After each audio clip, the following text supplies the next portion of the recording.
6:14, time now to say good morning to Mike Eppel. A very good Monday morning for the latest in business news. Did you have a good weekend, Mike? It was nice and warm for you. Yeah, I know. I do like the heat. I know it's not everybody's thing that like the temperatures to come down a wee bit, and it looks like that's what's going to happen tomorrow morning. But yeah, I'm just soaking it up right now because I'm cold as soon as it drops a little bit. Once it gets to like 23, you're like, oh yeah, that's it for me. No, we were out down in Niagara on the Lake yesterday, and just a beautiful area. Shout out to Niagara on the Lake and Niagara region, and picking up all sorts of fresh fruits and vegetables. It is that time of year. It is. So came home with a truckload. Excellent. Local produce time. All That's right. Yeah, temperature going up. Summer rally also continuing for stocks, looking pretty good. Yeah, it actually has. The month of July was good. August is starting with a solid footing here for stocks. Kind of interesting because, again, the talk is that the U.S. Central Bank and the Bank of Canada are not going to slow down when we're talking about interest rates going up, which typically isn't great for the markets. And we really saw that play out in the first 6 months of the year as investors were kind of bracing for that. Now that it's actually here, well, it's kind of adjusting back the other way because they've kind of gotten used to this idea about borrowing costs going up. The big question, though, Tammy, is how much it's actually going to slow the economy. Friday, we had the Canadian jobs report, which showed for the second month in a row, our economy lost jobs.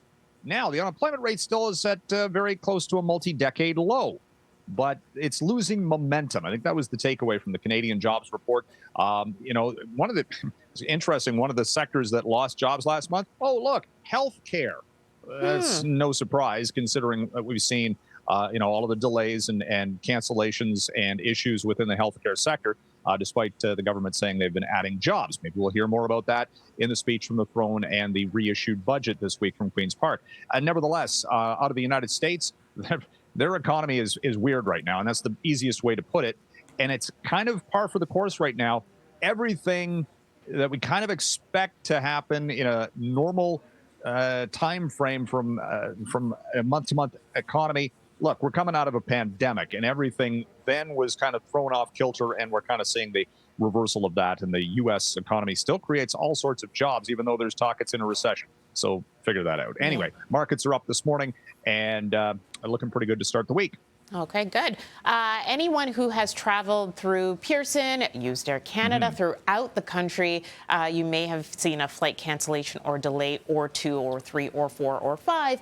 But it looks like the airline is not giving back any money.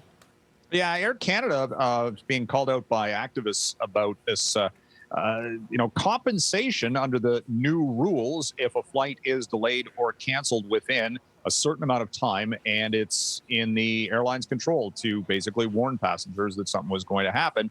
But they're citing safety issues to not have to pay under the loop. It's basically being called a loophole in the Consumer Protection Act for aviation.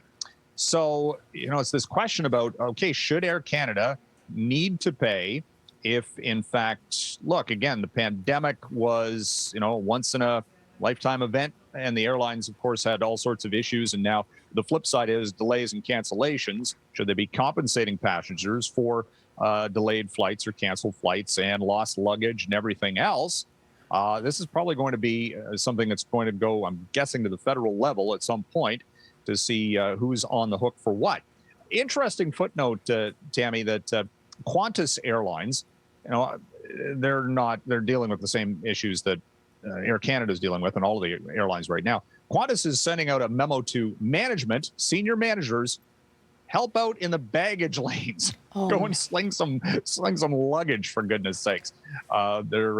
Because they're just so short-staffed right now, and that is a reality of the airline sector. What did we hear Friday about Pearson being at 44% of flights now up, going out on time? Yep. It's like, wow. The bar has dropped. The bar has dropped dramatically. The bar is low. Quickly, because we're just out of time here, but we have earnings coming up from some grocery stores, could point to inflation concerns. Well, that's just it. Metro and Loblaws will be reporting earnings over the course of this week. How much have prices gone up? We'll see that in these earnings. Have they offset rising costs with rising prices, and have earnings been up as a result? Well, it caused some grumbles. This whole idea about greedflation. The other footnote, quickly, Tammy, we're paying $1.67 to fill up the gas tank this morning. After that, what was it down? Like 20 cents over 3 days last week and back up over 6 cents early this morning. I missed it. I missed it all. I missed it all. Did you really? Oh. And now I have a quarter tank of gas. Well, oil's down this morning, so maybe the trend's back midweek. Let's see if I can hold on. All right. Thanks very much, Mike. Appreciate it. Thank you.